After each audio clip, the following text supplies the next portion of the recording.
As per report KKR Gautam গম্ভীরের perfect রিপ্লেসমেন্টের খোঁজ কিন্তু এখন থেকে শুরু করে দিয়েছে। 3 থেকে 4টে নাম কেকেআর এক্স প্লেয়ার তারা ছিল, কেকেআর হয়েই খেলেছে, তাদের নাম উঠে আসে। যেরকম এবিপি নিউজ, তারপর নিউজ 18, বড় বড় নিউজ চ্যানেল থেকে সাজেস্ট করছে, রিপোর্ট করছে যে KKR Jack Kallis, Ricky Ponting এর সাথে অ্যাপ্রোচ করেছে।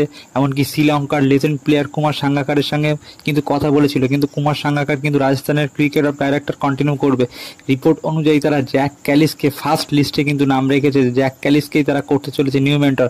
আর একটা নাম উঠে আসে কেকেআর ম্যানেজমেন্ট সোর্স থেকে, আরেকটা নাম উঠেছে, সেটা হচ্ছে ইয়ন মর্গান। ইয়ন মর্গানের সাথে কিন্তু কেকেআর কিন্তু কথাবার্তা চালাচ্ছে, ঠিক আছে। কিছুদিনের মধ্যে এই 3-4টে নামের মধ্যে একটা নাম কিন্তু ফাইনালাইজড হবে, হয় ইয়ন মর্গান, আর নাম্বার 2 জ্যাক ক্যালিস, আর না হলে কিন্তু রিকি পন্টিং। এই 3 থেকে 4টে নামের মধ্যেই কিন্তু একটা নাম কেকেআর মেন্টর রোলে আসবে। তবে রিপোর্ট অনুযায়ী কেকেআর কিন্তু জ্যাক ক্যালিসকে কিন্তু 80% মেন্টর রোলে দেখতে চায়। ভিডিওটা